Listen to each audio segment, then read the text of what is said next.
Hi friends, எல்லாருக்கும் வணக்கம். இன்றைக்கி நம்ம சேனலில் ஒரு சூப்பரான குல்ஃபி தான் செய்ய போகிறோம். அது எப்படி செய்யுதுன்னு வாங்க வீடியோக்குள்ளே போய் பார்க்கலாம். இந்த குல்ஃபி செய்யறதுக்கு நான் ஆரோக்கிய பால் தான் எடுத்திருக்கேன். 1/2 லிட்டர் அளவுக்கு ஃபுல் க்ரீம் மில்க்கு. இந்த பாலை நல்லா எந்த தண்ணியும் இல்லாமல் காய்ச்சி எடுத்துக்கணும். 500 ml 300 ml வர அளவுக்கு காய்ச்சி எடுத்துக்கணும். இதில் நான் என் சுவைக்கேற்ப 3/4 டம்ளர் அளவுக்கு சர்க்கரை சேர்த்துக்கிறேன். 10 முந்திரி எடுத்து அதை நல்லா துருவி வச்சுக்கிறேன். அந்த முந்திரியையும் இதில் சேர்த்துக்கிறேன். இப்போ முந்திரி சேர்த்துட்டு நல்லா கலந்து விட்டுட்ட பிறகு ஒரு ஸ்பூன் அளவுக்கு கார்ன்ஃப்ளவர் மாவு எடுத்து 1/4 டம்ளர் தண்ணியில் கரைச்சி வச்சுக்கிறேன். கார்ன்ஃப்ளவர் மாவு இல்லைனா கோதுமை மாவு இல்லை மைதா மாவு, இது ரெண்டுத்தில் எதனா ஒன்று சேர்த்து நம்ம இந்த மாதிரி கரைச்சி எந்த கட்டிகளும் இல்லாமல் பாலில் சேர்த்துக்கலாம். ஸோ இதையும் பாலில் சேர்த்துட்டு நல்லா கலந்து விட்டுக்கணும்.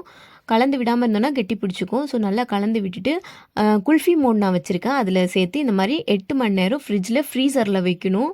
ஃப்ரீசரில் 8 மணி நேரம் வச்சு கழித்து பார்த்த பிறகு சூப்பரான குல்ஃபி ரெடி. நீங்களும் செஞ்சு பாருங்கள். மறக்காமல் சேனலை சப்ஸ்கிரைப் பண்ணிவிடுங்க. பாய்.